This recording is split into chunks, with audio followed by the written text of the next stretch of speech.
I made it home by the skin of my teeth. Didn't even have a chance. Can someone just verify in the chat, por favor, that the audio is working before I just start talking about whatever here? But I literally just got in the door. If it wasn't for some traffic, I would have had some ample time. I sprinted in the house. Can you guys hear me? Someone testing. Mic check.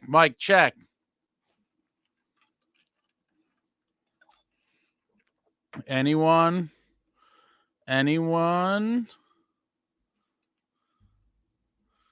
Perfect. Let me just pull something up here.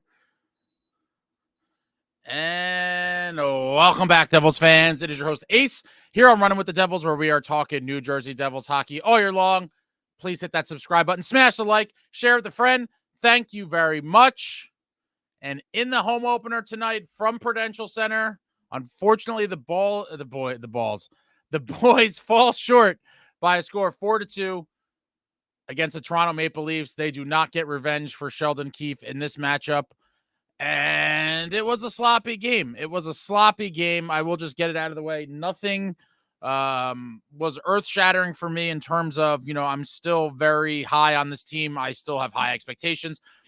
I think they're going to have a good year. However, the reality is, and not to make excuses, I think on the post-game, I was driving in the car listening. I believe Bryce Salvador said that after the international play, the teams coming back to North America after that, or something really terrible, like 9 wins out of 33 games or something along those lines.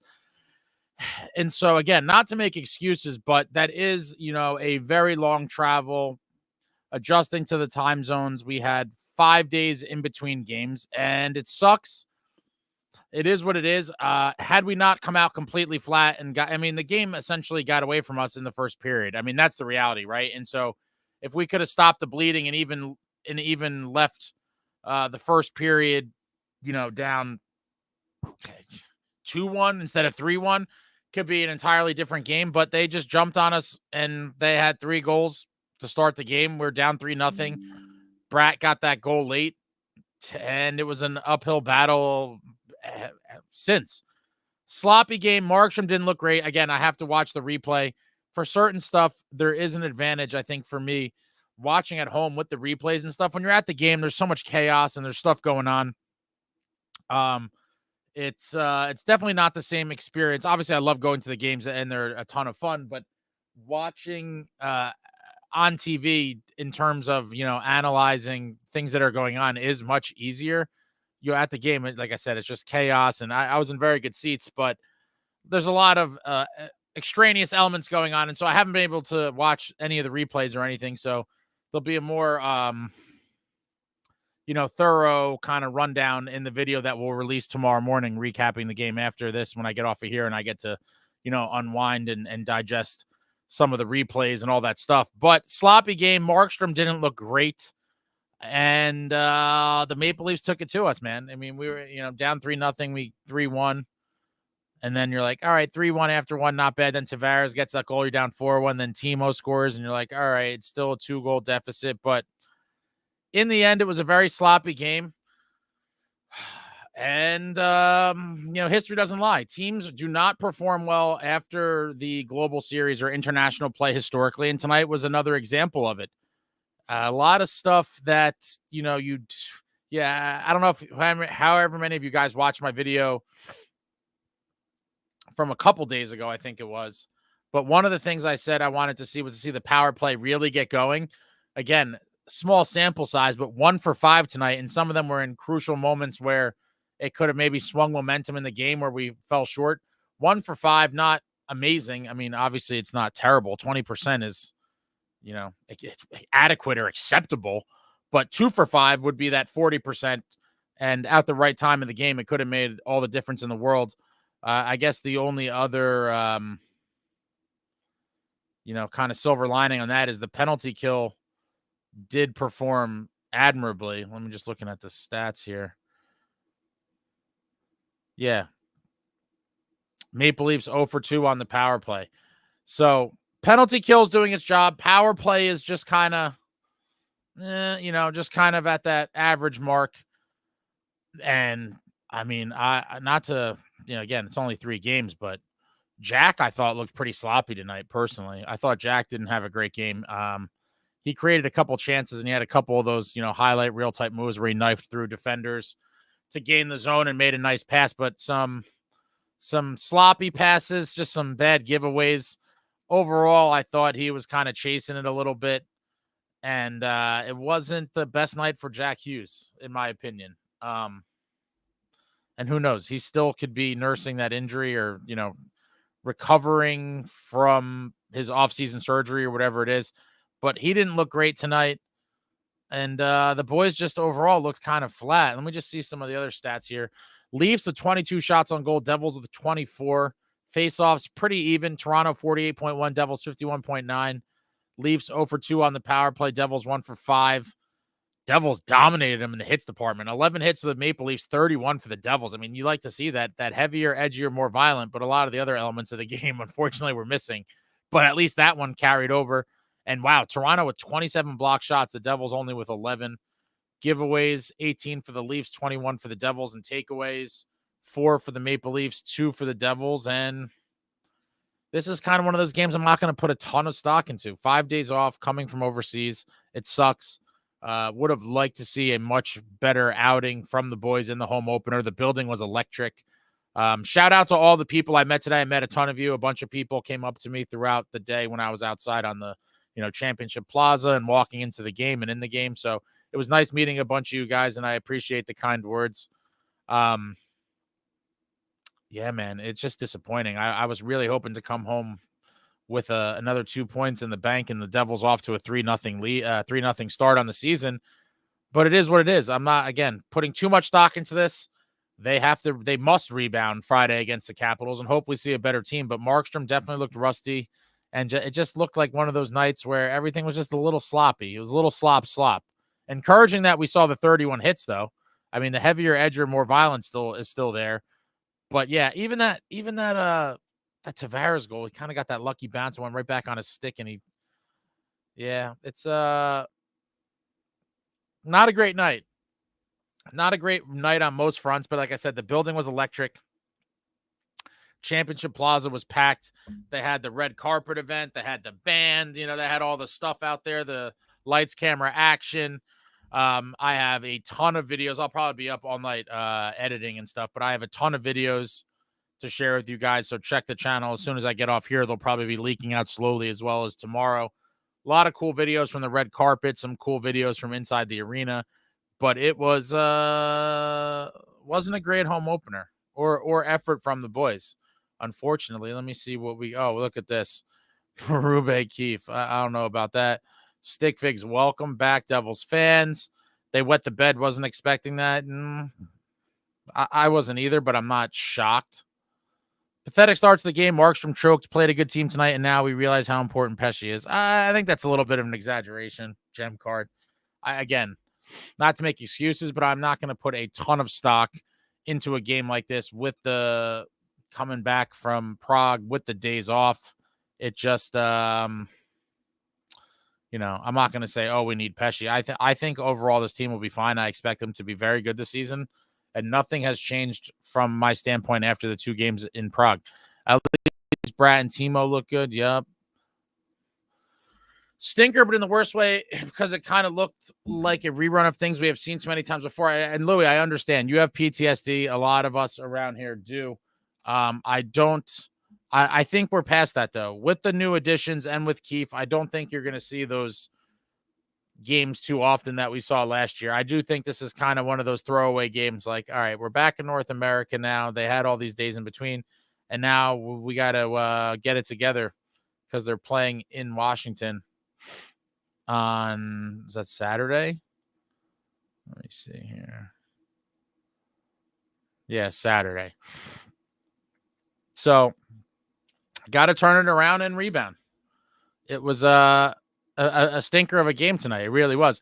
Devils tried not to make a rookie goaltender look like a lead challenge impossible. Yeah, that kid had his first NHL start. He had some big saves, but I do think they should have tested him way more. Whenever I hear first NHL start, my initial thoughts always are throw pucks on net from anywhere. Take wrist shots from center ice. Just make them have to make a save. I'm always a proponent of just throwing pucks. Just throw pucks from anywhere on the ice against a rookie goalie and hopefully rattle him. His first NHL start, so you never know what you're going to get, but he performed admirably in his first NHL game, and he had a couple decent saves, but overall I feel like he wasn't really tested much. You'd never know the Leafs were on the ass end of a back-to-back. I agree. I would have never known they played last night, especially with the start they had. They were kind of flying early. The Devils kind of chasing them around, and some sloppy plays led to a lead we couldn't overcome. And it was unfortunate because the building was electric leading up to puck drop. I just hope you could chalk this up to a transatlantic flight into Central Europe and then a layoff. That's kind of what I am doing, Cape Dweller. Again, it's not to make excuses, but I just think that's the reality of the situation we're dealing with here. And like I said, Bryce Salvador on the postgame, I think, gave the stat, and it was something like 9 wins in 33 games for teams coming back from Europe. And so it's obviously, not something unique to the Devils, but it's just the reality of the situation of dealing with all of that travel and the days off. It just doesn't bode well for the teams that have to go through it. Stick Fix, these are not the New Jersey Devils that you promised us. It's game 3, man. It's game 3. Hughes, a.k.a. turnover machine. Yeah, he definitely had a good amount of turnovers tonight. Too many turnovers with a lot of the guys we have. You're going to see, and unfortunately, we're going to see probably a good amount of turnovers on a lot of nights when these guys are, dangling around with the puck on their stick for as often and as many minutes throughout a game as they do. It's bound to happen, but you would like to see some better, decision-making in certain scenarios. Jack had a couple sloppy passes on the power play that kind of killed the momentum. Brad is the best player on this team. I would say most consistent offensive player. I could go with that. I think Brad is the most consistent offensive player. Overall best is a very hard thing to kind of categorize, in my opinion. But he would definitely be in the conversation along with, nicohischier, and I guess by default you have to put Jack in there. But overall player, yeah, Brad is right there for sure. Markstrom looked like VTech tonight. Oh boy. I don't know if it was that bad, but every goalie is bound to have an off night, and tonight he had one, as did the rest of the team. It was a sloppy effort overall. I got to go back, like I said, and watch some of the replays. I haven't been able to see any of them. Like, I literally was stuck in traffic, and literally hooked up all the computer shit, flicked the light on, and sat down, and it was in the corner of the stream. It was 8 seconds, and I was like, wow, talk about timing. Markstrom said was scrambling all over the place, too many loose pucks. It was, yeah. Same old Devils. Let's not get crazy. If Markstrom breaks his stick over a bad start to practice, he better be tearing a new one in the locker room tonight. I actually heard Prudential Security escorted him out of the building because he smashed some of the stalls. I'm kidding. Nemitz has looked horrible in his 3 games, has no offensive touch. I think that he is probably trying to reel it in a little bit and not make some of the mistakes he made last year. And I think that's, one of the directives from General Keefe. Sheldon Keefe, I believe, told these guys that, you're a defenseman. Your primary role on this team is to make sure the puck does not go in our net, not for you to constantly wander and pinch super deep and create odd man chances and grade A chances going the other way. We saw that a lot last year with Nemitz and Luke. They would get overly involved in the offense, pinch super deep, or, try to keep a puck in and get burned. And the puck would end up in the back of our net. I think that he's really trying to cut down on that.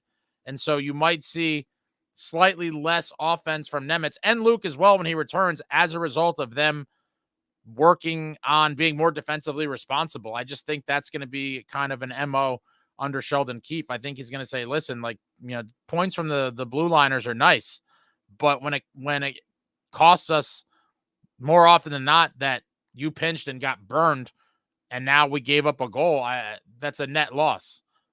So I think that's going to be kind of part of that under Keefe. Not the result they wanted, and while they forced passes and some habits from last year were evident, they battled until the end. also didn't lay down and die if it was after 3-0. And yeah, and that's another thing I meant to mention earlier. That's a good point there, Subfail. It's like, once it was 3-0, last year's team may have lost 5-0 or 5-1, maybe got a lucky goal, but they clawed back 2 different times to make it a 2-goal deficit. Unfortunately, they were never able to close the gap tighter than that, but it is what it is. Again, a stinker game. We throw it away. We focus on the Caps on Saturday. Okay, I'm going to start with this. Ivanacek had a brother from another mother's got to be our guy. Not the dumpster fire from years past. The chemistry is there. Joseph, I fully agree. I'm not going to, I'm not walking back to the ledge after this one game. It's one game. It is what it is. Steven Engel, we're not in the same league as the Rags, Bruins, Leafs, and Panthers. I disagree, Steven. I really do. Off of one game, bro? Come on, man. Where's the faith? It's one game after a huge layover and international travel. Let's see a few more games before we start, with this defeatist mentality. Let me just pull up something here. No, we are in the league with them. We certainly are now, and I'm not going to be shy about it. Let's see. So we got, it's a real good test coming up. Caps on Saturday. The Utah Hockey Club at home on Monday, then again away on Tuesday against the Canes, and then the 17th in Ottawa, and then the Caps again on the 19th. So you're talking 1, 2, 3, 4, 5, 6, 7, 8, 5 games in 8 days. That is a pretty compressed schedule right there. Five games in 8 days, and hopefully, in those 5 games, I'd love to go 4-1. That might be greedy. I mean, 3-2 would be great. 3-1-1, something like that, and get these points. People are going to cry about how this is just like last season, but we didn't see a structural failure here. They just played sloppy. I agree. It was a sloppy game. And again, I prefaced the statement with, it's for Brian here. It's not excuses. It is the reality. In 33 games after an international game in, I guess it's NHL history, since they've been doing the Global Series, the team coming back has won 9 times. So you could say it's excuses, but the reality is the reality. History has told you that it's hard for teams to come back to the States and win after that whole experience. It sucks. It really sucks, but that is what it is. My man, Brian, Turco Media Corp. Every Stanley Cup winning team is beat by other teams as part of the season. Winning 2 out of 3 games all year puts us at the top. Exactly. I should have known better. The Devils fans are very to the moment, but I mean, people are looking that much into this one loss, a 4-2 loss in game 3 is like the sky is falling. I just can't subscribe to it. I believe the team is going to be much more like what we saw in Prague on average for the season than what we saw tonight. Tonight was completely slop. I just wish Jack would give me a little more with getting pucks. He's a grown man. He falls down way too easy. I mean, he's a grown man, but that grown man, Jay Snow, probably weighs.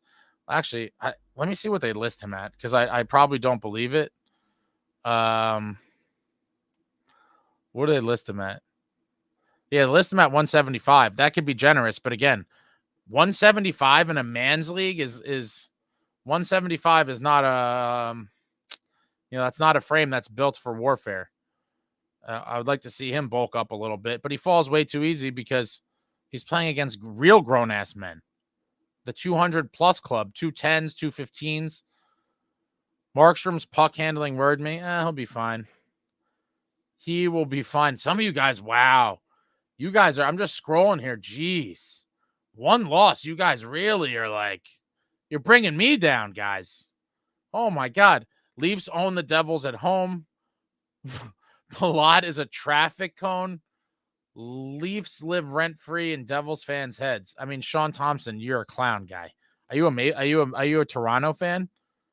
Are you a Toronto fan? Let me know how the Maple Leafs historically have matched up against the Devils in the playoffs. Let me know, guy. Let me know, guy, because I know all those Matt Sundin teams with Cujo and Tucker and Ty Domi and Corson. How'd those teams end, Sean? Tell the audience. Tell the young audience, if you're even old enough. Leafs live nothing in Devils fans' heads. The Leafs have been irrelevant for years and years. For years and years. Did we purchase our goalie from Lytle? Because he is broken. Man, oh my God. The losses bring out the worst in all of you. Hughes can't stay on his skates. He goes down so easy. Again, he's not the biggest guy, and he's trying to, dipsy doodle, razzle dazzle, and weave through guys. Oh, Ramona, big Devils fan here. No excuses. Devils suck bad tonight. They did. They did indeed. Yeah, Ron, exactly. Maybe just yours. We don't care about the Leafs at all. The top guys really did nothing.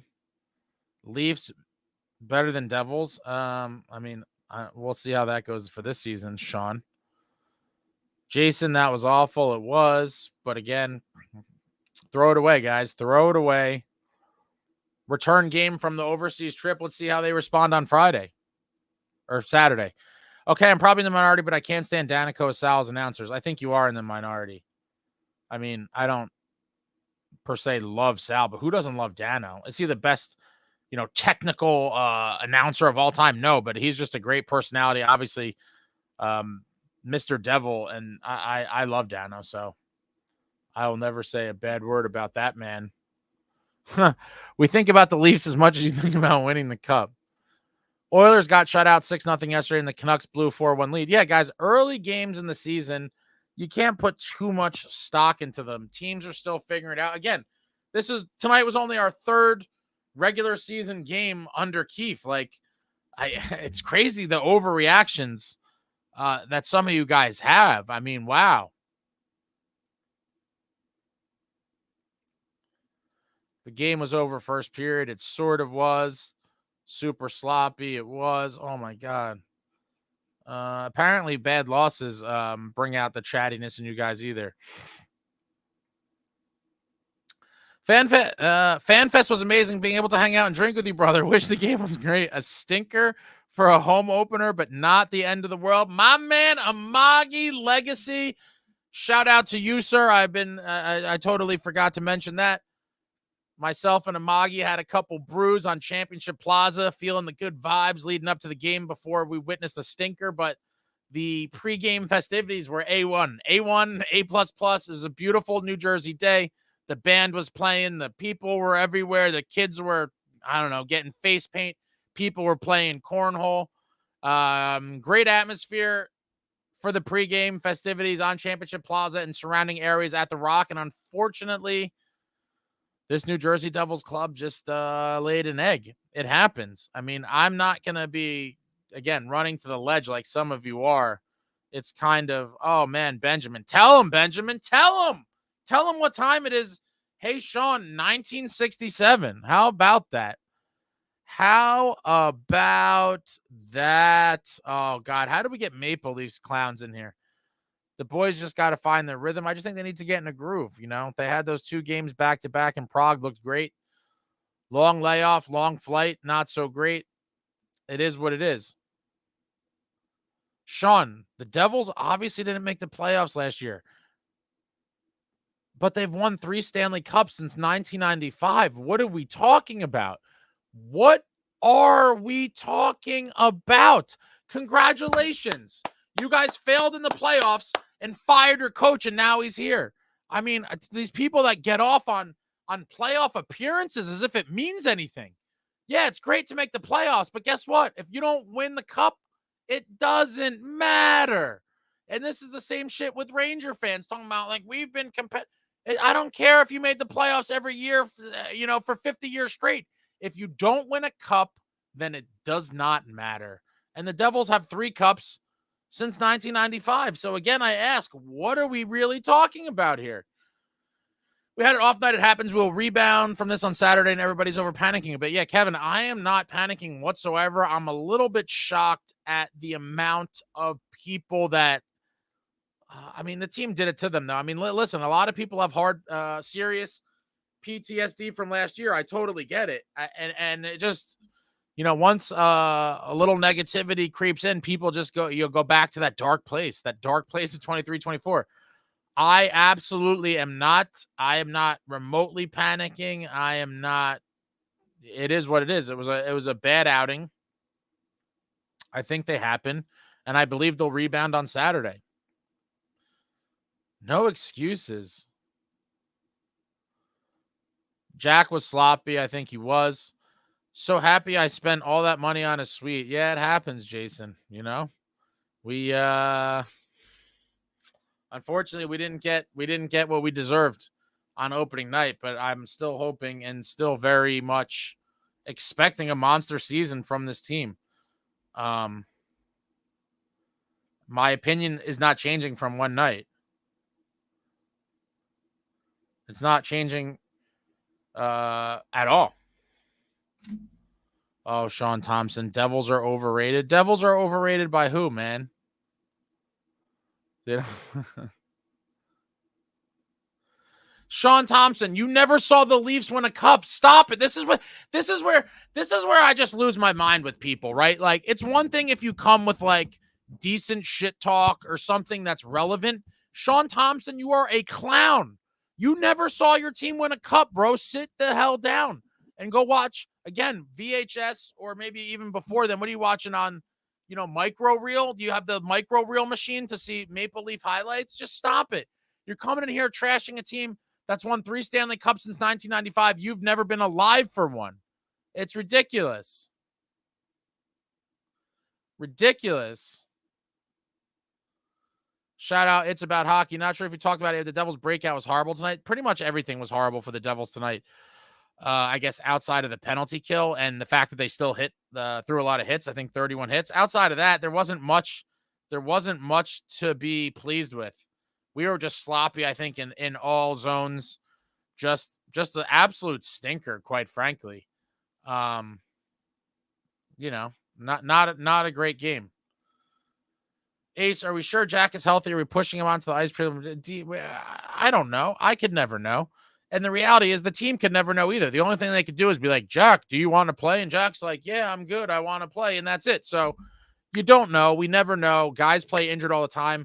I talked about this last year with Timo when I said I believe he's still injured. People flamed me because there was an insane amount of Timo haters last year. And people were like, oh, this guy sucks. Meanwhile, he was still injured towards the end of the year when he led the league in goals in March. And I was like, this guy's hurt. And then he literally had off-season surgery to repair his shoulder. And like people, just refuse to believe that hockey players play hurt. They're like, oh, he wouldn't be playing if he's hurt. Like, wake up, guys. This is the show. The National Hockey League, there's dudes playing injured all the time, ranging from minor injuries to serious shit that requires surgery and everything in between. Guys are playing injured. This is the National. All right, Sean's a joke. I'm not even gonna give him any more. The guy's a total clown. If we could ban people, I would, but I don't think we can. I can. He might get banned. I'll give him a couple more minutes. Ramona, Jack was out there playing scared. I don't know if it was scared, but he definitely seems a little timid or a little, he tries to weave a lot in traffic and he gets caught a couple times. He got hit a couple times, but I think one of these times he's going to get caught good. He's going to get caught good. It was more of the one that I remember vividly kind of happened right in front of me. He tried to like weave and then he kind of saw the guy coming at the last minute and sidestepped him. He still got hit, but one of these times someone's gonna line him up from the other side of the ice. He's not gonna see it coming, and it's not gonna be good. Jack definitely needs to grow up, but the boys are fine. If it's the first game back, that wasn't a terrible game. Have a beer. Yeah, I'm not. I'm just disappointed in the loss, but I'm not. Doing a 360 like, oh my God, this is the team from last year. It's just simply not the case. It simply is not the case. I will say the fanfare did look amazing. It was all right. A lot of videos coming tonight and tomorrow with all the stuff. Do you think Markstrom was overrated? No. I think he's good. I think he had a bad game tonight. When the last time the Leafs won the 60s? Get the hell out of here.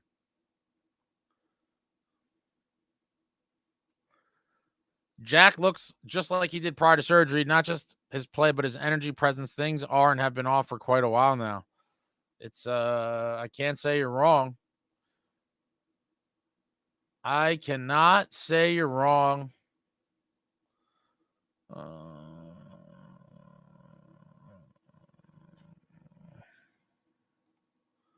Sean Thompson, you absolute clown. You understand the Leafs fired him, right? Do you understand that? I'm convinced Sean Thompson is 12 years old. Keefe can go F himself for leaving the Leafs. He got fired, bro. What did you want him to do? You want him to handcuff himself to the penalty box door and be like, hell no, we won't go. Hell no, we won't go. He got fired. What do you want him to do? He got fired. To talk smack about him leaving, he got canned. Jack was playing not to get hit. I feel like that's an accurate statement. He definitely wasn't looking to get crushed. Should have gotten Berube. I think Keefe was a budget higher. This is why I did not get my hopes up for the season. Berube was my number one just because of the type of coach, no nonsense, fiery guy that he is. But the reality is his number one choice was always Toronto. And so he would have, and I believe the Devils were talking to him, if I'm not mistaken. I forget now what's, confirmed and what's, hearsay rumors, but I believe the Devils did talk to him. And I believe he wasn't ready to commit to the Devils because he was waiting to see what was happening with the Toronto job. That's the job he wanted. It opened up and they offered it to him. And so I don't think we ever were in the driver's seat to land him. And it is what it is. But I don't think he's making the difference.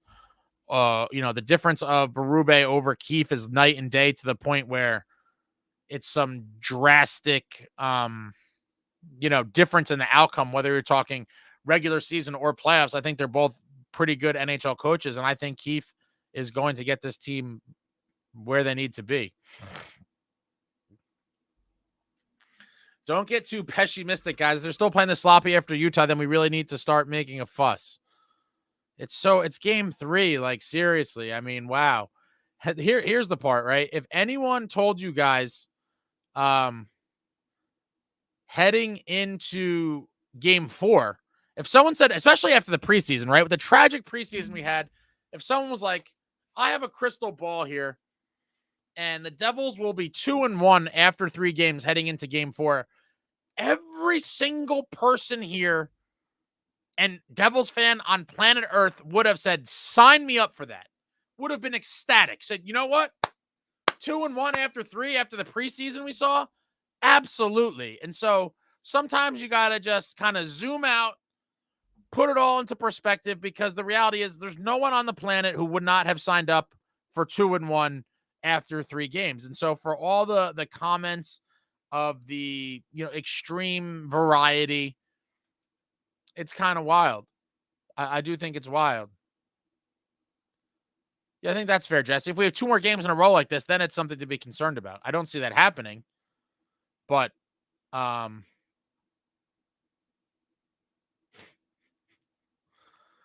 stick figs with the facts. Leafs Cups with 6 NHL teams, 13. Yeah, it was a different world back then. Our defense is too open. We just let them come into our zone for free. It'll get better. It will get better. Leafs Cups with 7+ 0. I'll get him, guys. You guys are flaming this guy good. He deserves it, too. Came in here talking all kinds of shit. Sean Thompson, you literally didn't even exist the last time the Devils won a cup. Facts. He saw it on microfilm, though, at the local library in Toronto. He saw they wound it up for him. They dug it out of the microfilm safe, and they loaded it up on the reel, and he was able to watch it on, 35 millimeter or whatever the hell that was. Scanning some more.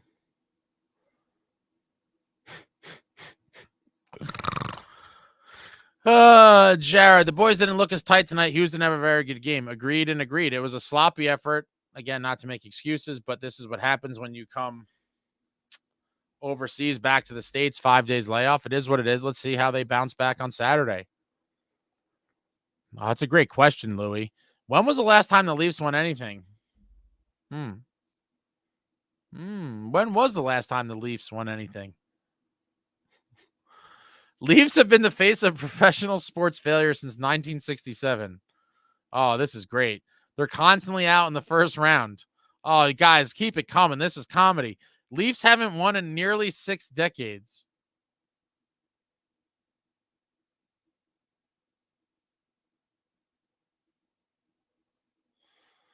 Devils have more cups in the 21st century than the Leafs. Johnny Danks, thank you, sir, for the super. When can we expect Pesci and L. Hughes back? Johnny Danks, your guess is as good as mine.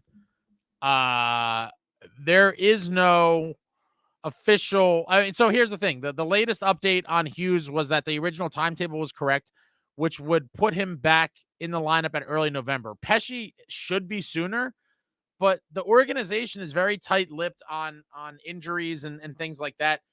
Think about this. They weren't going to tell the public that Luke was injured until camp. That random video came out, so they had to address it. And they also never made a statement about Pesci recovering from offseason surgery when we signed him, and the public or the masses only found that out during camp as well. And so if you're looking for like up to the minute live real-time updates on injury statuses from the New Jersey Devils, you're rooting for the wrong organization. But Hughes, I would say early to mid-November seems about accurate. And Pesci, I'm hoping within 2 weeks. I mean, wow. If it's not by, if Pesci's still not in the lineup like late October, that'd be pretty wild. That'd be a funny meme. If you don't want me when I'm VTech, you don't deserve me at my Markstrom. Although Markstrom of tonight was not so hot. Another season where already we were saying, oh, bad goaltending sunk us. Geez, heard this one before. It's one game, Jungle. It's one game. You saw the first game. I can make the argument that Markstrom won us the first game. How often in the past few years did you say goaltending alone won us this game? Not too many times. And I think you can make that case for game one. And here we go. Stan, where were you after 2 games? You went nowhere. As soon as they lose, you come out. I mean, Stan, I respect the fandom, but come on, man. It's 3 games, and you were nowhere to be found after the 2 games. They lose 1 game, and you come out of the woodworks with your pom-poms that convince me this team is better than 22-23. Talk to me in April, Stan, SST. Leafs only just coming off being shut out by Montreal. Yeah, and what are the odds of their offense not performing 2 nights in a row? Not too good. And so there you have it.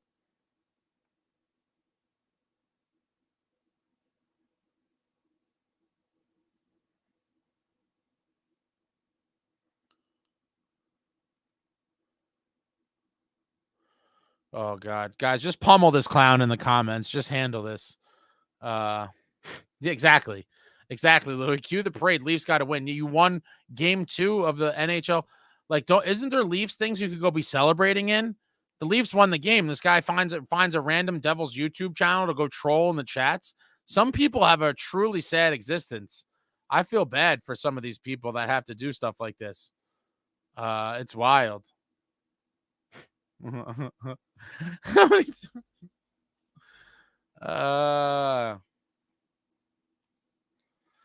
Luke Hughes and Pesci are back, who do they replace? Well, Pesci's going to replace Kovacevic, and Luke is either going to replace Seamus Casey or Siegenthaler. That's going to be the big decision for Keefe to make. Who stays in the lineup, Casey or Siegenthaler? I could see, assuming that Casey continues to play well with the Devils, I could see a scenario where, his emergence eventually leads to Siegenthaler kind of being the odd man out and getting traded. Now, we likely would need another team to have an injury or multiple injuries to their blue line for them to want to facilitate a trade to bring Siegenthaler in. But crazier things have happened. Obviously, injuries are a big part of the game. And so if a team has an injury or 2 on the blue line, they might be ecstatic to bring in a guy like Siegenthaler, especially if they could pair him with a stronger D partner that might, make up for some of his inadequacies. But so far, he's seemed pretty solid this year. I have to give it to him. A lot of us were down on him last year. He definitely looks much better this year. But with the amount of money he's making, if you could slot Casey in his spot and ship him off to free up a spot for Casey and get some cap relief, that could be a win. A big win for the Devils. Yeah, tell him, Kevin. I mean, wow, we had an off night. It happens. We will rebound from this on Saturday. Everybody's over panicking. 1,000%. I mean, I never seen such an overreaction from game 3. I guess it's only a few people, but While Hughes' brother, a part of the Devils, will never be any good. This guy's been saying this for forever. I can't agree with that because there's just so many other players now.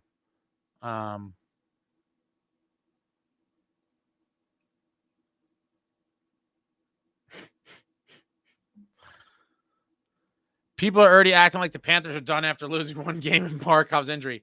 Yeah, people are so quick to overreact with any team. It is crazy. Devils are fine. Yeah, one game. I mean, wow.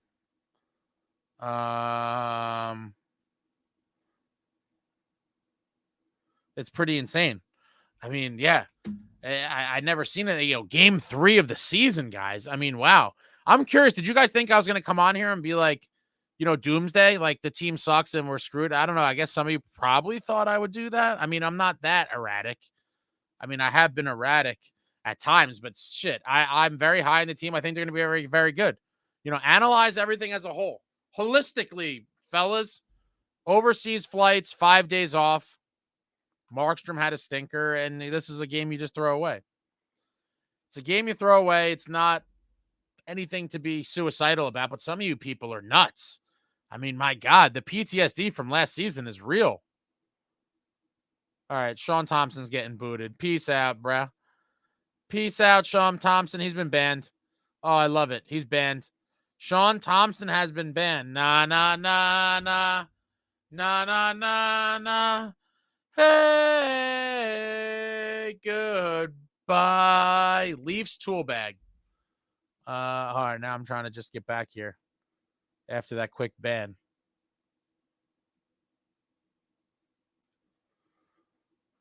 Yeah, Joseph fought the puck tonight. One of those nights where everything that could go bad did, just out of sync everywhere. One game, move on. Exactly. I'm not going to analyze this and be like, we suck and I knew it and blah, blah, blah. Nah, it's all good. Breaking stuff. It is what it is. It was a sloppy outing. It wasn't like someone said earlier, like a systematic failure of epic proportions where you got to blow the whole thing up. No, it was a bad game for a lot of guys and the team as a whole. It is what it is. And we move on. Saturday against the Capitals, and hope we get right back in the win column. I mean, it's not a super fair comparison. They're also coming back from Prague. Yeah. Yeah, we talked about that. SST, you sound like the Leafs fan. He was the same size as Patrick Kane. Is he? Let me see. I know Patrick Kane's not big either, but I will say Patrick Kane had that dog in him. I don't think Jack has that dog in him, at least yet. They're similar size. Yeah, they're about the same size. But Kane's got that dog. The dog matters more than a lot. Patrick Kane, American legend. What a legend. Patrick Kane's got to be a top 3 to 5 American player of all time. It's kind of wild, actually, that his career, like I remember vividly when he was drafted and the whole thing.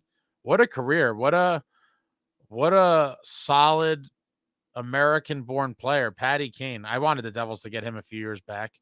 I thought there's a chance we would.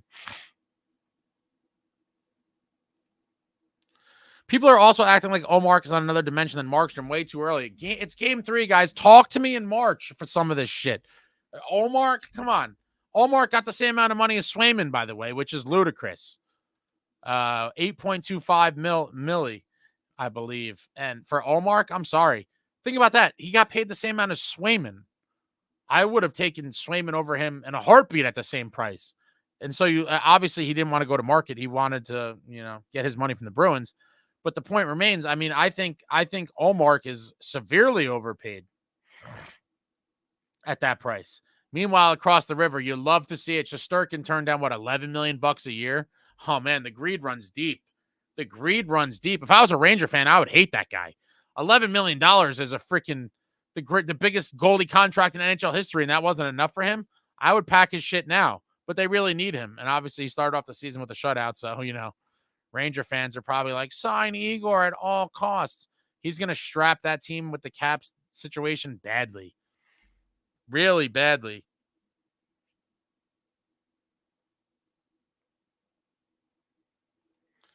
Palat and Hall are cooked. I don't know about that. That's what I'm saying. Why is Jack 175? He should be bulking all offseason to get bigger. Why would you not be as strong as you could? Well, here's the thing. He couldn't even really train because he had that surgery. And he had that surgery and, was rehabbing probably for a good portion of it, but it's not like he's going to be in the weight room when he's recovering from a shoulder surgery. So that's the unfortunate part about that as well. Not only are you going to possibly be nursing an injury of some kind when you come back, but it keeps you out of the weight room. We'll try again maybe summer 2025. Sean Thompson is like 12 years old. I don't care. I'll ban everybody, baby. I'm coming with the ban hammer. Josh, you can't truly evaluate a team until after like 20 games. I think that's fair. Or a 40-year-old loser who still lives at home. Jay Snow, that's kind of what I was going with. I definitely don't think a child would waste. Kids have better shit to do than come in an opposing team's YouTube channel live stream after your team won. You go into the team that lost live stream to talk shit about Stanley Cups that happened before you were born. Yeah, I think kids have better things to do with their time. I do believe, Jay Snow, that it was a 40-year-old loser who lives at home because most kids have better shit to do than to waste their time doing that, honestly. Palat, Tatar, and Bastion are all cooked. That was a bad game to give up in the home opener. Yes, it was. What's up, Selecta Boy? What's up? What's up? My biggest pet peeve with this team is when they get into a deficit, they become shell pass happy, and they should just throw pucks at the net for rebounds. Mr. Devil doesn't shy from saying it on air. I'm a huge proponent of just throwing it on net and seeing what happens. Rebounds, tips, deflections. Maybe the goalie doesn't see it. I've seen over the years tons of goals that you would never think go in. And especially when a guy is making his first NHL start, take wrist shots from center ice if you have to. First NHL game, the kid's got a little bit of the jitters. Throw every pucks on net. I agree, and I know Dano is a huge fan of just throwing it on the net and seeing what happens as well. And the Devils, I feel like for a few years have made the extra pass or two or three at times because they're always looking for that tic-tac-toe, wham, bam, thank you, ma'am, highlight reel play, and a lot of times it's not there. I agree. Just throw that on net.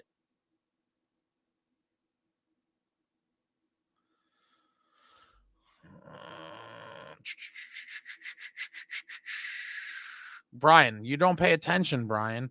I put a lot of stock in the 2 wins, but not just the 2 wins. It's how they played within the game. And I even said, it's not just about the 2 wins. It's all the things within the game. The hitting, the shot blocking, the cycling down low, the intensity, heavier, edgier, more violent. It's more so of what the team looked like than the actual outcome, which obviously 2 wins is a great outcome as well. But it's one game and after the flight and all the thing.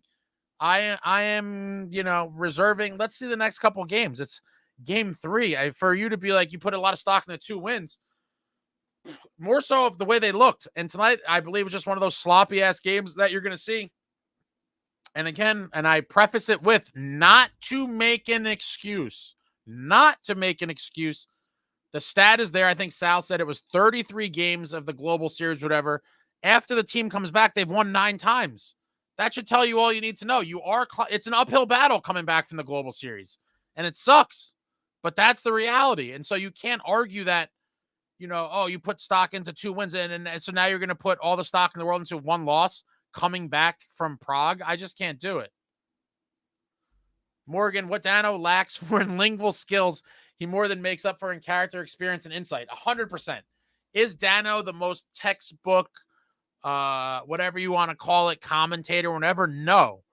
But his one-liners, his wit, his kind of just overall charisma for the game, specifically New Jersey Devils hockey, I don't know how anyone could have an ill word to say about this man. Kenny Danico is a state treasure. Shout out to Dano. I talked to him tonight as well. Nice guy. We talked a little bit. He's high on the team too. Kenny Danico is high on this team as well. It is legit to worry a bit about Markstrom. Nah, one game. Let's see the next start. He's being the voice of reason. It happens from time to time. I am not going to go down with these people after, game 3 of the season with the overreaction central that the sky is falling. I mean, it's game 3. Leafs are taking it this year. It's been 57 years, but this is once in a lifetime. Go Leafs, go. Yeah. The good news is redemption is only 2 days away. Exactly. Round 1, Game 7 exit incoming for the Leafs, probably. Will the Devils bounce back and beat the Capitals on Saturday in DC? Tim, I will say yes. But Tim, I'm curious. Throw in the comments what trade do you think happens before that, Tim? Put it in the comments. Colby, what do you mean? You need to clip some parts of this live stream. My friend and I are just having a field day. I don't know what you mean by that. When you got a lot of Leafs on your lawn, I think that's supposed to say lawn, you blow them away. The Sean guys is useful as a broken hockey stick. Dangle says win. The boys go and win. Oh, boy.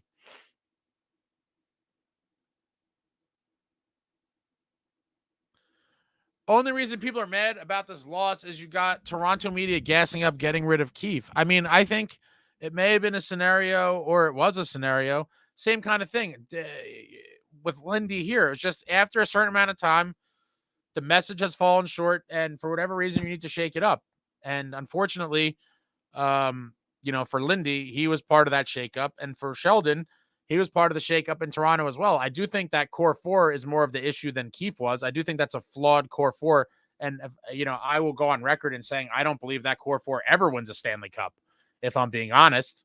Could some different variation of it be? Yeah, but I think those 4 guys, no. I can't see it. They'd have to keep 2 or 3 of them, and they'd have to supplement that roster with some other types of pieces, in my opinion. I don't think that core four is ever going to get them over the hump.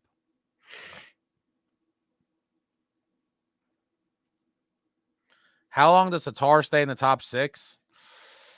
The reality is he's everyone, wants to throw him out of the top 6, but the problem is he's not really a bottom 6 player. He essentially will be completely ineffective.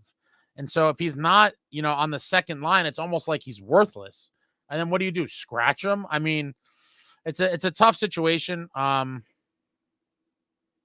it sucks, but I think, again, it's 3 games, guys. We're playing a ton of games in the next couple of weeks. Let's see how everything shakes out then. Made a rookie look like Hasek. I don't know that he looked that impressive, but I mean, yeah, to your point, he should have been tested more, and he looked better than he should have. I would have thrown pucks at him nonstop from center ice. Center ice wristers. Just make him make saves. Man, I went once up to Toronto, and I don't look forward to ever going back to that hole of a town. Please crawl back. I like Toronto. I've been there a few times. Hockey Hall of Fame. Get him. I will get him. We're 3 games in. Exactly. Leafs are a good regular season team. Exactly.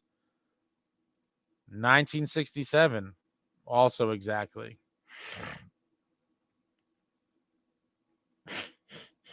We're making it past the first round with this one. Go Leafs, go. Yeah, I don't know why that guy why that guy came in here to troll. Jack falls not more than a 60-year-old alcoholic.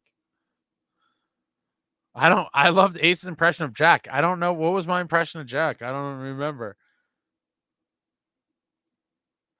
After the Leafs' 3rd goal, they cut to Keefe giving hell to the Devils bench. It was kind of nice to see. Yeah, this is all the little stuff that you do miss attending the game live. And again, I love attending games live. There's nothing like it on the planet. It's a totally different thing. But there are little nuances and things within the game that you do miss out on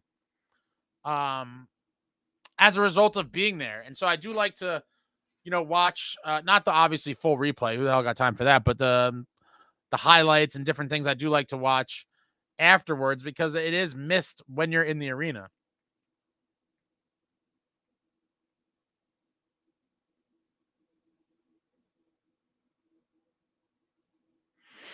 (22-23) Devs was 6-3 in October. Home opener was a loss also.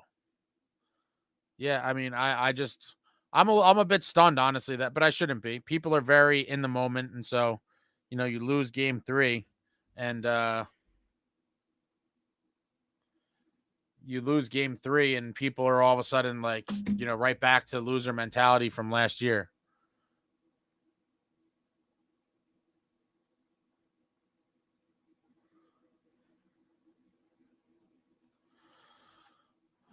I'm going to take Chico's advice and say give Jack 10-ish games to get the ball rolling. That might be, but I'm going that route. 10 games is, I would like to see something out of him before then. I really would. I thought we were going to see something from him tonight. If I'm not mistaken, I believe last season he had 2 goals on opening night against, I think it was Detroit, and I think one of them was a bank shot off the goalie's helmet. I was at that game, and I'm pretty sure one of them was a nice bank shot off a goalie's helmet. My great-great-grandfather fought in World War II, so I'm great at fighting in wars. Yeah, this is the kind of logic of the internet, Joseph. Yankees are moving to the ALCS at least. I can't stand baseball, guys. When I was a kid, I would very casually watch it. It's just so slow and boring for me. But a Subway Series, World Series would be pretty cool, right?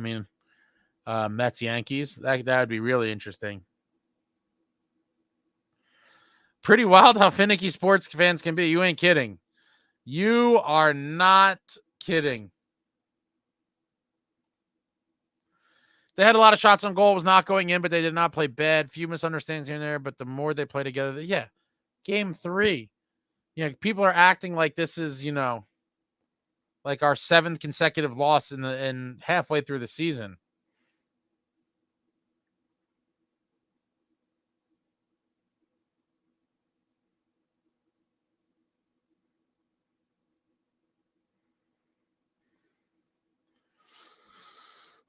Your point about the crystal ball is flawed. It's not that they lost. It's that they looked awful, truly bad. So if they lost a well-fought contest, that'd be different. So Jungle Static, so are you just rating the team on their most recent performance? Because I think we would all say they looked pretty damn good in the first 2 games, right? So let's say the first 2 games they got letter grades of an A and an A, and then tonight they got a D, right? So through 3 games, A, D. What do you grade the team now? In my book, I'm still giving the team at least a B. In your world, they just got a D, so now they're a D team. I'm curious what you say about that. What have you? A lot of people are the "what have you done for me lately" crowd, which is fair enough. But in Game 3, coming back from Prague with the layover of 5 days in between games, it's very hard for me to put stock into that.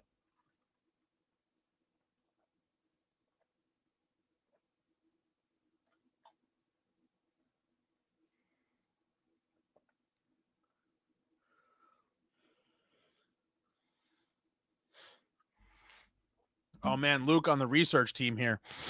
Devils have more playoff series wins since 2004 than the Leafs, which is saying something. I like it.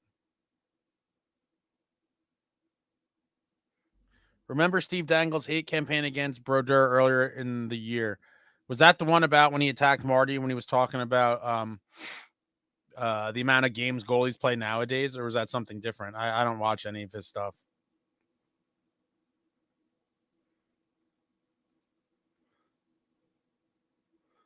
Come on, Dangle never had a hate campaign.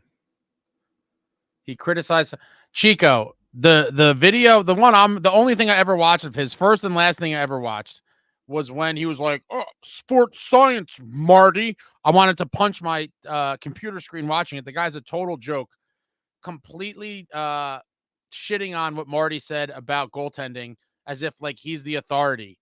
Like, dude, there's not any there's not too many people that belong at the same table when you're talking about pretty much anything pertaining to goaltending. There's not too many people that deserve a seat at the same table as the great Martin Brodeur. And I'm here to tell you that Steve Dangle certainly ain't one of them. So if I was looking to have a roundtable discussion about goaltenders, I'm going to, if someone said, whose brain would you like to pick? Marty's at the table, Patrick Waugh, Dominic Hasek, Bobby Lou, Roberto Luongo, Marc-Andre Fleury, guys that played years and years. Those are the guys whose opinion I want to hear, not Steve Dangle. Cujo, Eddie Belfour, A guy like Grant Fuhrer, even, Nikolai Habibulin.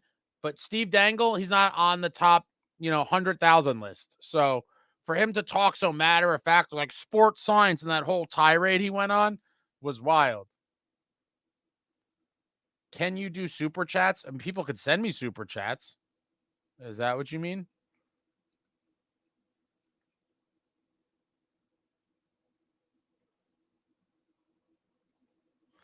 I got multiple super soakers full of tears.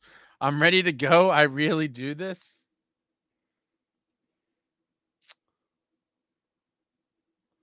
What's up, Traveling Devil? Don't feed the troll. You're the idiot. Cowboys have championships way later than the Leafs. Leafs are the Dolphins.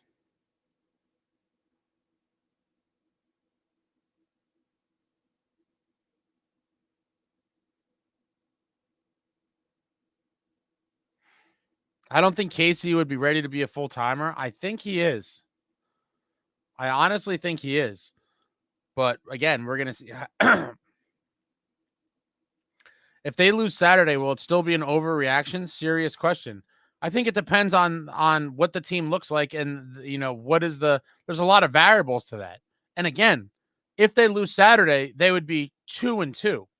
So, I don't think anyone's like, you must be 4-0, right, after 4 games. And so your realistic expectation is to be 3-1. And so if you're 2-2, you're 1 win off of that. Again, I am not gonna people are I didn't realize how in the moment some of you guys are. My God.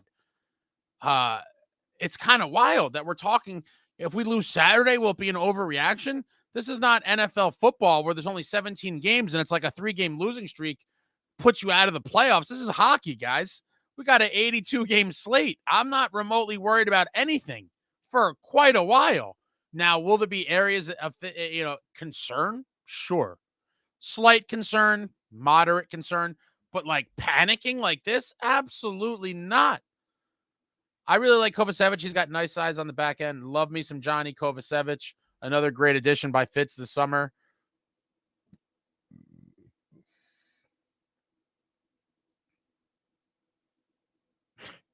The Vietnam War. I booted that guy a while ago, so I don't know when I'm still trailing behind. You guys are chatty.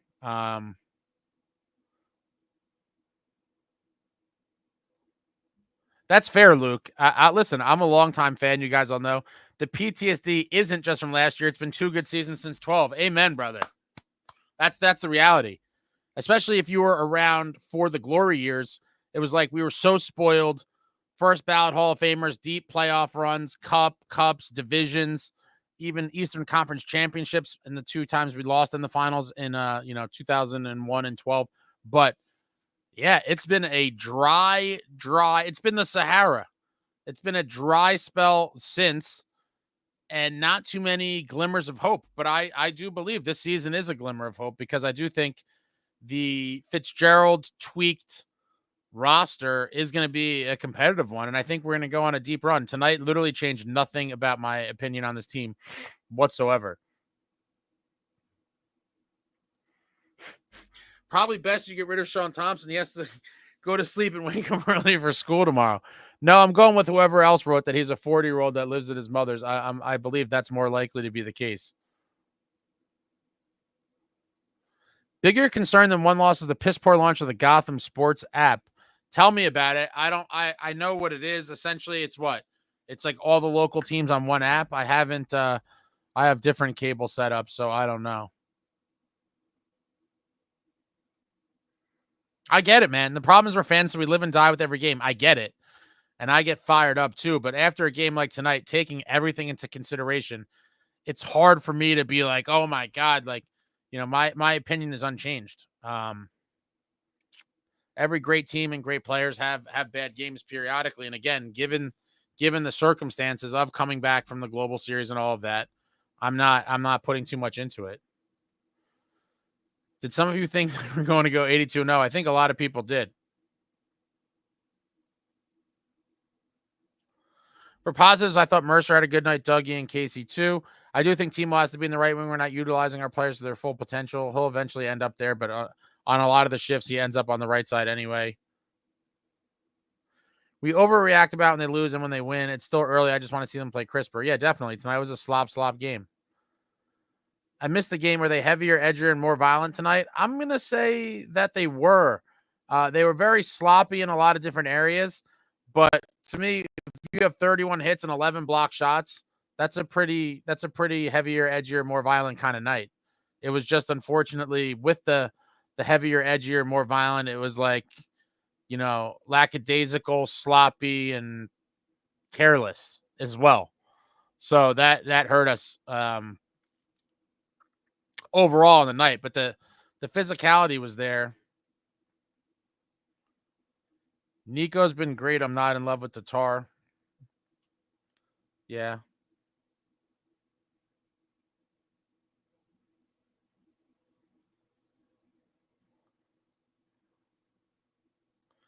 Either Igor bankrupts the Rangers, they become a wild card team. I mean, the guy turned down a lot of money. I think that's super greed. If I was other Rangers players, I'd be like, man, like, what are you doing, bro? It's pretty wild to turn down that kind of money and think you're going to play on a competitive team. It's too early to be in panic mode. Can we play at least 10 games? Yeah. Would be nice. Hit the bar at least 3 times. With those going, we're talking about how the Devils can find ways to win despite playing poorly just one of those nights. Yeah, and it was super sloppy. The fact that it was even, that they only lost by 2 goals is kind of a testament to the team not giving up in itself. One game doesn't determine the whole season. I agree.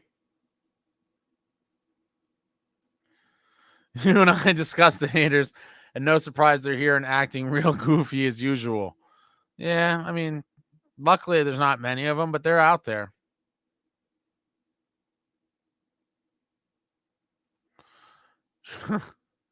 I doubt it. I think he was kidding, Chico. Obviously, he's got better things to do than coming here with fake names. Hot take. I don't see what it is. Oh, wait, we're going to get down there in a second. Yeah, people are melting down after one game. Mark, Traveling Devil. It's happening. It's happening. How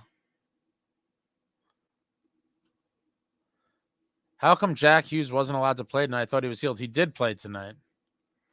What if Cap started a career minor league goalie? Devils might not be able to overcome that. It is funny. There has been a ton of games over the past couple of years where very young and kind of no-name goalies have come in and just made the Devils look completely like, or I should say the Devils made these guys look like world class goaltenders. Is Mercer a true second liner? I don't think so. Did we overpay for Nason? I think we did. Robert, very fair questions. I'm going to say I do think that Mercer can be a legit second liner. I do believe that. On some deep teams, he might be a third liner, but obviously we have a great core. We have a great top 4, and then that 5-6 is kind of wide open. And so is he a true second liner? I'm still going to say I think he is. I think he is. Now, in an ideal world, I think he would be like an amazing third liner if you were that deep of a team, but there's not that many teams, I don't think, in the league that would have that kind of depth. I think just as a kind of result of what he can bring, he would be a second line player on tons of teams in this league. Now, as far as Nason goes, I think his value is not going to be in pure stats. A lot of times people want to look at, just straight statistics, goals, assists, points. I think he's a leader in the room for sure. He's actually the first guy in the tunnel when they come off, or when they're preparing to go on the ice. He's one of the first guys out, or the first guy out, and he waits for everybody, and he has a little thing or kind of ritual with a lot of the different guys. But I do think he is a leader in the locker room. I think he's probably a leader off the ice as well. And I think that's a guy who is just a junkyard dog. That's the kind of guys you need to win in the playoffs. And so I'll be honest, I don't give a shit if the guy has a 25, 30-point regular season. If we get to the playoffs, and he has 6 points in the first round and 5 points in the second round, that's where guys like Nason really prove their worth. And so, did we overpay a little bit? I think what's his cap hit, like 2.75 or 2.8, something like that. Probably a little more than, if you just do an X and O's on paper. But I think there's a lot of intangibles there that a lot of people miss, and I do think he is worth the money, in my opinion. But I could see, people, arguing the other side of it. I think that's certainly more than fair, but I think that will be a very good signing for this Devils club, and especially when playoffs come around. Basically take some clips from school and Leafs fans and repost on your channel. Yeah, there's just people don't realize, Kobe, this stuff takes so much time and effort. I'm an old man. I've had to learn all kinds of shit that I never planned on, cables and adapters and all these programs and all this shit. I'm like, dude, I feel like a grandfather with some of this stuff trying to learn it. And I would say for my age, I'm at least at a minimum average of technological competency. But with some of this stuff, I'm like, I'm at a loss here. And so just the time and the energy of all of it, it's already 11:30 and I have 10 million things on my phone. Like, here, let me see. Let me show you people. I was on the red carpet, kind of right in the front.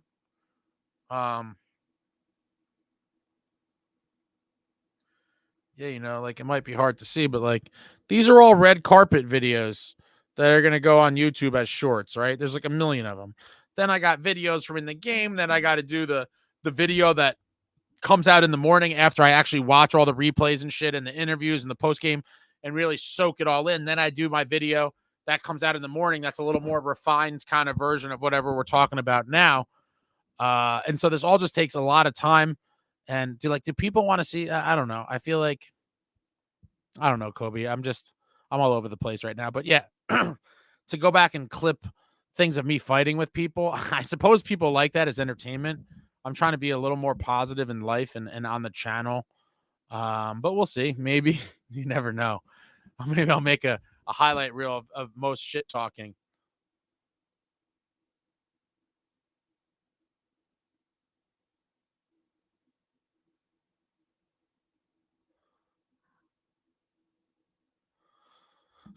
To be a little fair to the Panickers, it's been a rough decade. I mean, listen, it has. No one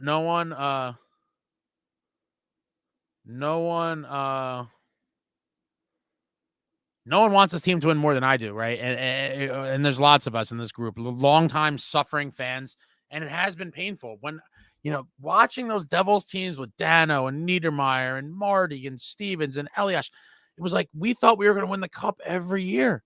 And the playoffs was a birthright. That was a foregone conclusion. Now it's like people are like, I hope we make the playoffs again. Like, that's not a win. And we'll see. But I still, nothing has changed for me. I was high on the team before the first game in Prague. I thought we were going to have a monster year. We obviously looked very good in Prague. So I guess a lot of people, in the heat of in the moment actors were like, yeah, we're going to win the cup because we won 2 games. And then as soon as we lose one, they're like, no, this team sucks. But I'm even keel on this thing. I think we're going to have a great year. And it is what it is.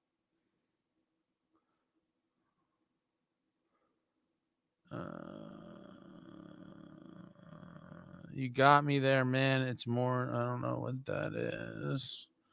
Jack looked a lot smaller than normal. Jack's line looked awful. Didn't work last year. Why are they trying it again? I'd be curious to see what Mercer looks like with Jack and Jesper.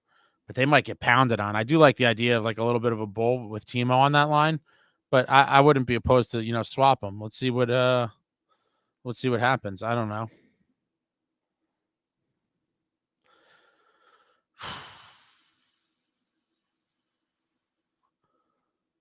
Yeah, it's probably me just having to deal with the Devils sucking from 2013 to 2022. That's true.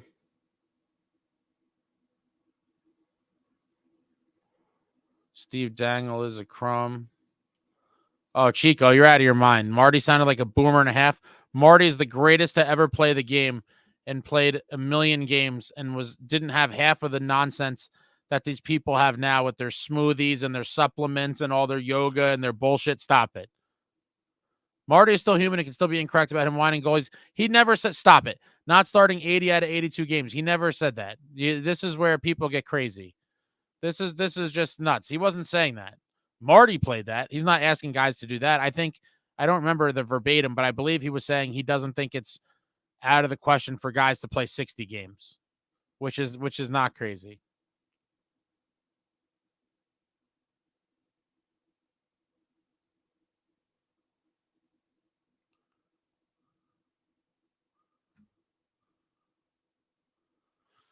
Igor, in a hard cap league, you can either win or make money. That's just how it is. Yeah, I mean, but he could have taken, $11 million a year is a crazy. I'm surprised that the Rangers even offered him that. Mark LeBron James Castro went to the opener night, had a great time, but we all got to freaking breathe. We're on to Washington. Yeah, throw it away. Time to focus on the next one and get a win. And get a win. Shout out to everyone in the chat, including Ronan the Devil. Keep up good work on the channel. Appreciate you having the South Bronx brother, BKL Contreras, aka Sport Entertainment Guy. Shout out to you, sir. He's been really good all 3 games. I disagree. Mercer is definitely a true second liner. I mean, yeah, I think that too, but I think he'd be an amazing third liner on a super deep team, but on this team, he's 100% a second liner.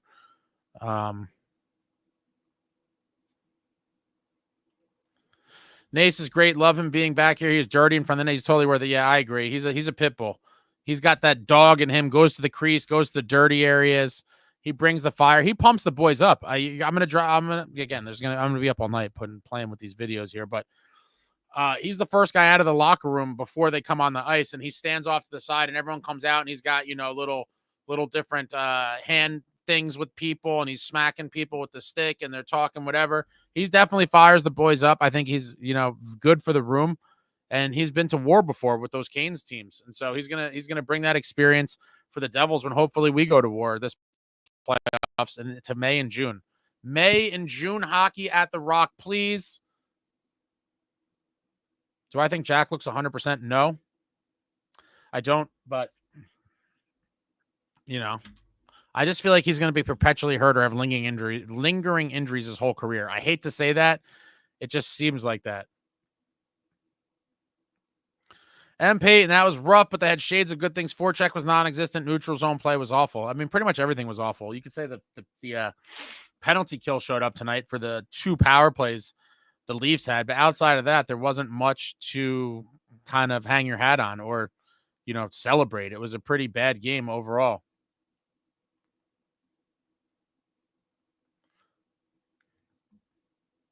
Exactly what he says. Playing 60 games shouldn't be a crazy thing. No, it shouldn't, Luke. And I'll take Marty's word for it, way over Steve Dangler or any of these other clowns that go sports science because sports science said, please. And these guys want to get paid. Igor turned down $11 million. Let's see how many games he plays this year. Put Cotter on that line. Jack hates playing with Timo. Oof. Listen, guys, you guys know, if you've been watching, you know what I think about Cotter. Up the lineup and down the lineup. Anywhere you put Cotter, he will thrive.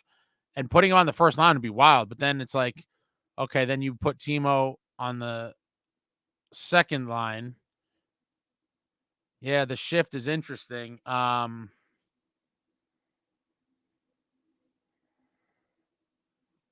Yeah, then you put what? Nico with Mercer. Yeah, I mean, Nico with Mercer and Timo.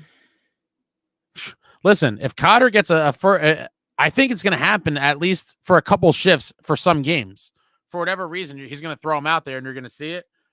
Cotter sticking for any sort of duration on the top line would be a wild, wild story. I predicted he's going to have a career year, and I think he's going to be a great player for us. But curious to see where he ends up. I think Keefe thinks of him as an ideal fourth liner to round out that meat line. But I think his capabilities are obviously way more, and we've all seen it.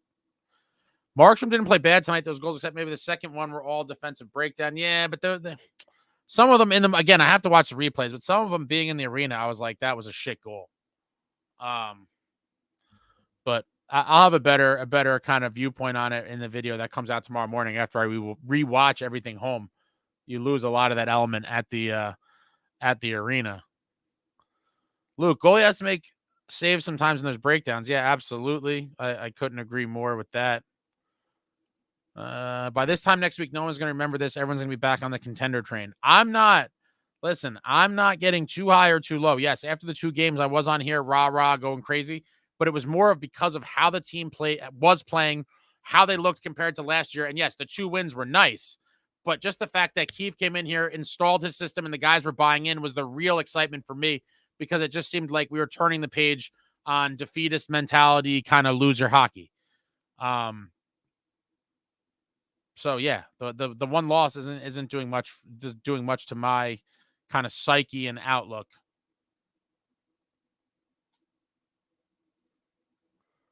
Justin, skip over my comment.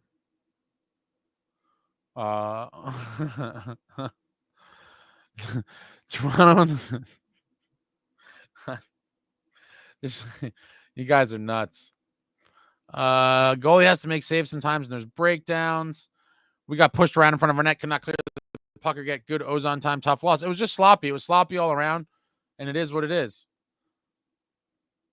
Pato Tartugo, thank you, sir. Thank you for keeping me entertained on the way home from the Rock. Let's go, Devils. Let's go, Devils, indeed. Appreciate that. Mr. Tortuga, thank you very much. Thank you for watching.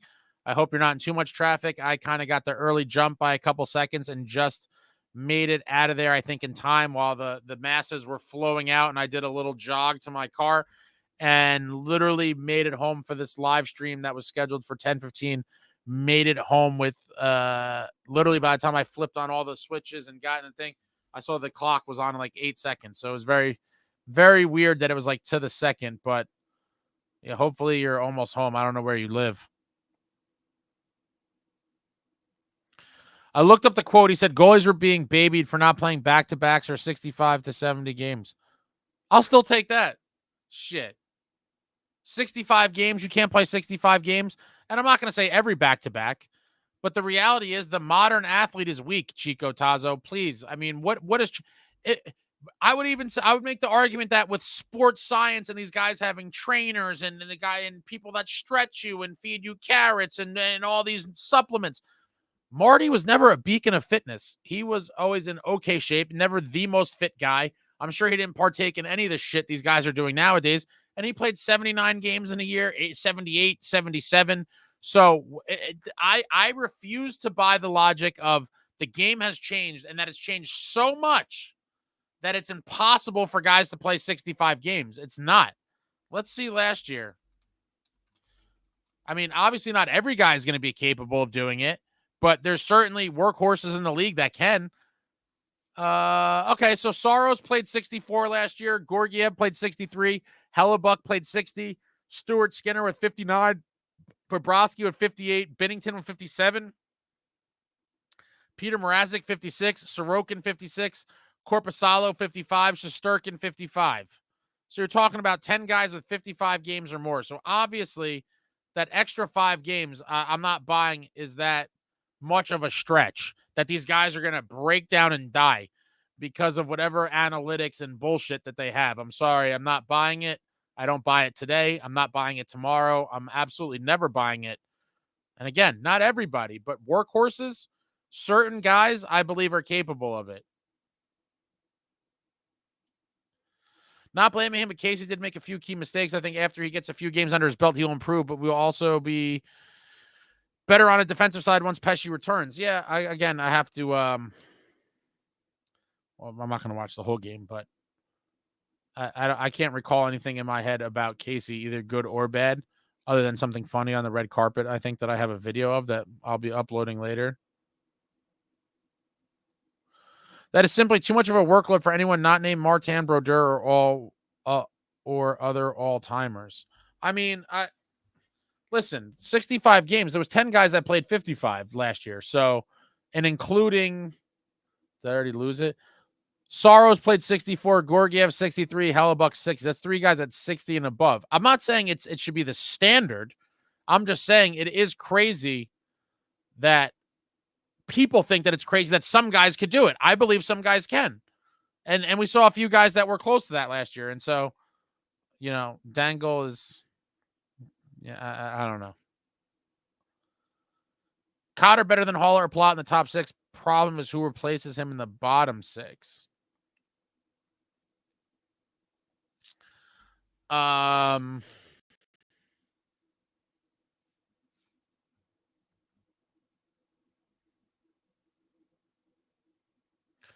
Well, I think Cotter would get a crack at the top 6 before either of those guys. I think you're going to see these lines for a couple weeks. I think there's some truth to Jack hating playing with Timo. Just look at warm-ups. He was playing catch with Dawson and completely ignoring Timo, and it was just the 3 of them, and Nemitz left on the ice. I have a video of that, so we'll have to watch it. That will be on the channel as well. Yeah,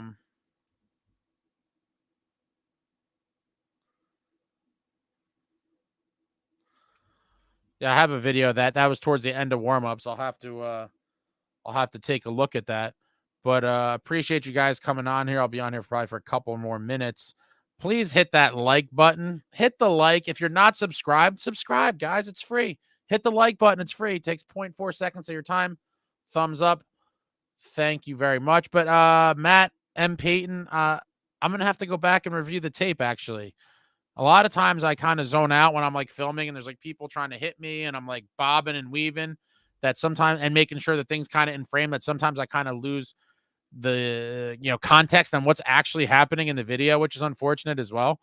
But I'll have a lot of warm-up videos coming out in the wee hours as well. Just saw a bootleg Brodeur jersey and got reminded of you. Didn't even have the red shadowing on the numbers either. The numbers were just outlined entirely in red. Insane. Amagi, don't let me taint you, bro. You're becoming a jersey snob now too. It's hilarious. For real though, you ain't half bad. A podcaster for a Devils fan. Respect, Jersey represent. Oh, thank you, Justin. What team are you a fan of? Are you a Leafs fan, or are you just here? Ron,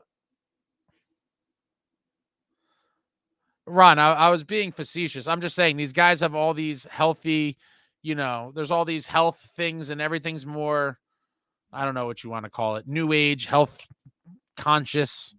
Guys were drinking beers on the bus back in the day. Now these guys are walking around with protein shakes and smoothies. And so it's just very, it's a different world back then versus now. Can you believe Igor turned down $11 million annually, and how much you think is too much for that caliber goalie? I mean, it's hard to say. If Swayman got 8.25, I don't know. If you're not a dirtbag and you want your team to be competitive, I would have thought that $11 million for Igor Shesterkin would be more than sufficient. I mean, my God, you want them to gut the whole team to fit you? I mean, then you're going to play on a shit team. But a lot of these guys don't care. Again, modern athletes, a lot of them, winning is secondary, I suppose, to getting paid. But $11 million. But when I saw Kevin Weeks, the Weeksy report that he rejected that deal, I was like, this guy's one of the greediest NHL players in history. Indeed, I did, Matt. Did anyone see the dozens of people wearing the knockoff Flyer Orange Stadium Series jerseys? They were heinous, and they were all over the place. Fresh from Shanghai, baby. No offense to anyone if they have them in here, but the fake Stadium Series jerseys are just, they were like traffic cone orange almost, and it was pretty brutal. It was pretty brutal. Martin Brodeur was also entirely unique as a human being, for sure. Fatso Brodeur, that damn Avery. That's a great rivalry. That's an analytic take that goalies can't play 60, 65 games. Analytics is all about weakening the player's stance so they can pay them less. It's a miser ball, ruined baseball, and the nerds brought into hockey.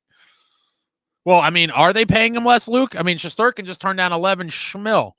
So, and Swayman was always a tandem goalie. Both him and Allmark, his tandem boyfriend, with their little They had their little celebration after every game. They got $8.25 million each. So are they really using it to pay them less? I don't know. I don't know.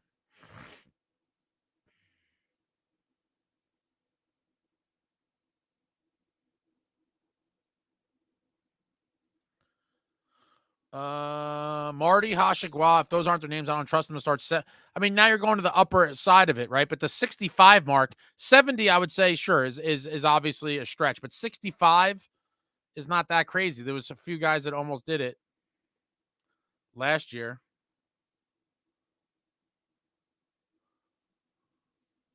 Eric, they do serve White Claw in the lounge. Oh, I know, Eric. I had some for free tonight. Free before puck drop. Claw me up.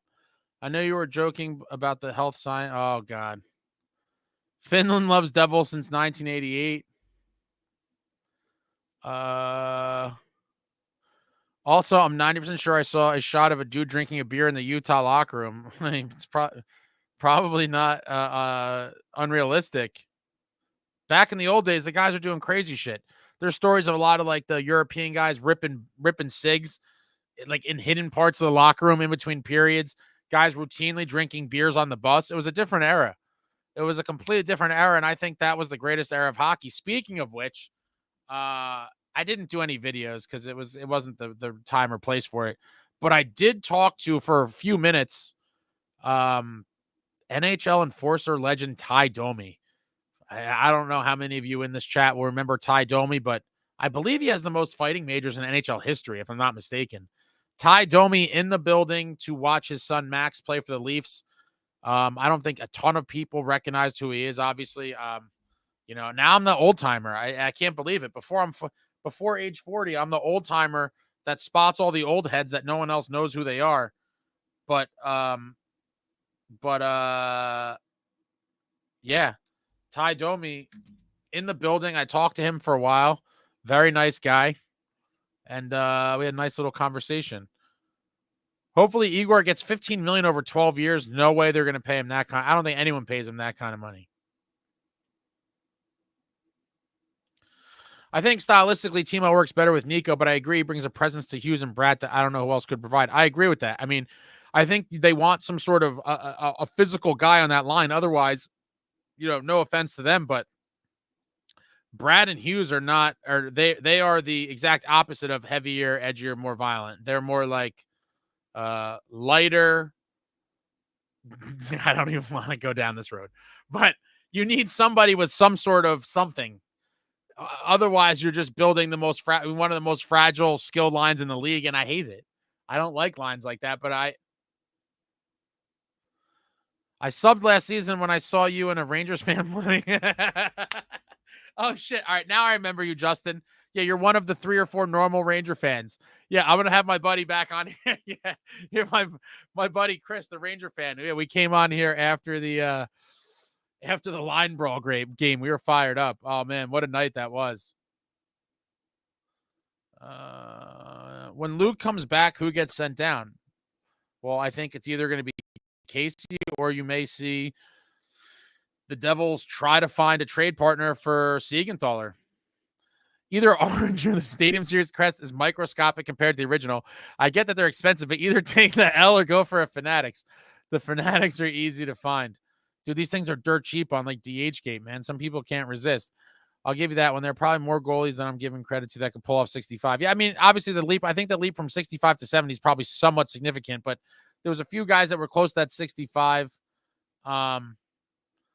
Honestly, if he stays healthy now, I think more. I would love to, in my ideal world, again, without knowing too much about him personally, other than what I read and looking at some of his stats.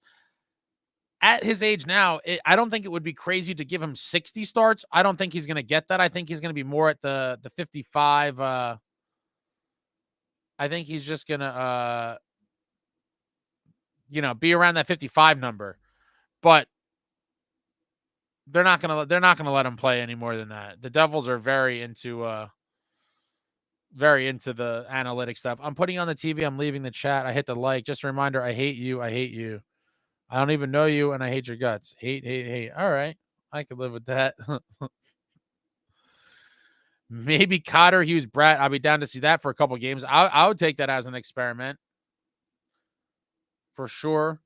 But I think it's a bit early for a line shakeup. I want to see at least 2 more games of the lines as they are. I agree with that as well. I'm not looking for a reactionary panic move after game 3. Like, oh my God, the sky's falling, change everything up. No, let them stick it out for a few more games and then kind of reassess where we're at and then maybe start shuffling guys around.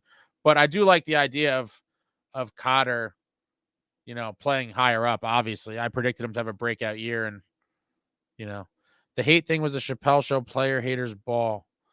Oh man, the player haters ball. I vaguely remember that one. I was a huge Chappelle Show fan. That came on when I was in college. That I remember the player haters ball, but I can't quote that one. There's episodes that I could quote.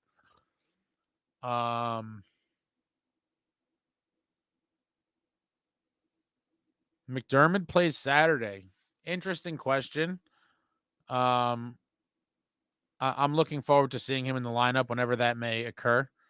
I don't know if it will be Saturday or beyond. I believe he took warm-ups tonight. I have to check the video.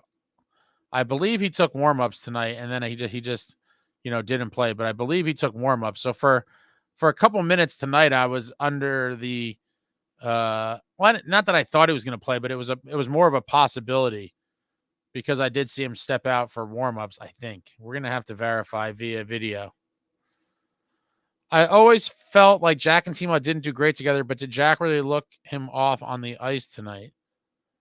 The Matt was referring to during warm-ups at the end, a couple guys stick around and they kind of pass it around and do one-timers and stuff. I'll have a video of this as well. I have this all on video. This is the last couple minutes of warm-ups before the game. And I honestly didn't make a mental note. I don't remember it. I didn't interpret it as that when it happened, but it is a possibility that is what it is. Cotter, we're screwed if he's our savior.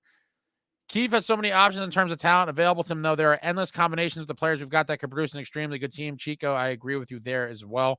I do think there's tons of combinations and permutations of forward lines that could get you decent balanced scoring. I'm curious to see where we kind of land long term in terms of the forward lines, but we'll see. We'll definitely see. There's tons of options, and that's just with the guys that played tonight, right? Once you start getting into, guys like Hallinan and maybe some other guys that aren't in the lineup yet, you even have more possibilities.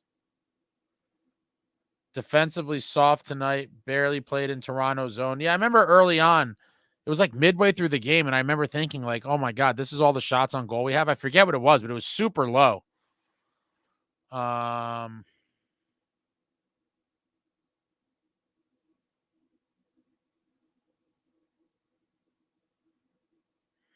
And the overflow in defensive talent means we could probably bring in a winger if needed via trade. Yeah, I would love to see a very special winger that I won't mention. And it is way too early for that. Good night, Brian.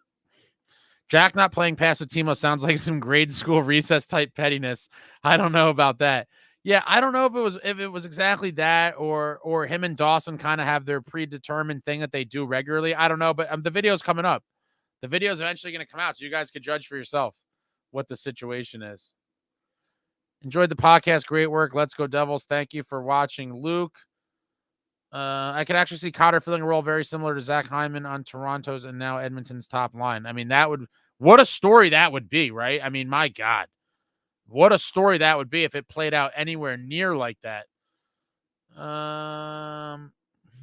I sat on the end of the Devils shoot twice, and I swear I watched the majority of the game from afar. Game 3, not stressing too much, but rough night. Yeah, 100%.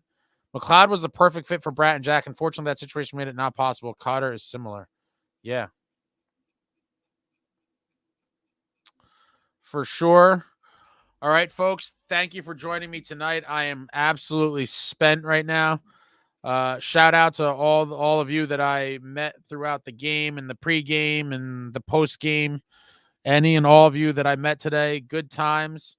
Check out the videos on the channel from the past couple of weeks, and now late night. It's already midnight almost. Throughout the wee hours of the morning and into tomorrow, I'm just going to be dropping red carpet videos for you and red carpet videos for you, and these warm-up videos where supposedly there was recess pettiness. Lots of videos recorded tonight, cool intros, all kinds of stuff.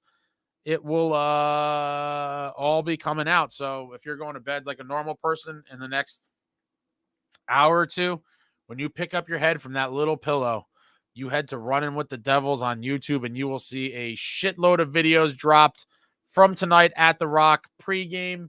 Got a little bit of the whole carnival atmosphere with the fan fest. I got the red carpet. I got the stuff from the inside. I got the behind the scenes players coming out of the locker room. I got the close-ups on the warm-ups. We got a little bit of it all. And everyone step back. Put the sharp objects away. Back away from the ledge. Back up. It's game 3. The boys are going to be fine. And I'll see you guys all soon. Like, comment, subscribe, and all that jazz. Until next time, friends, let's go Devils.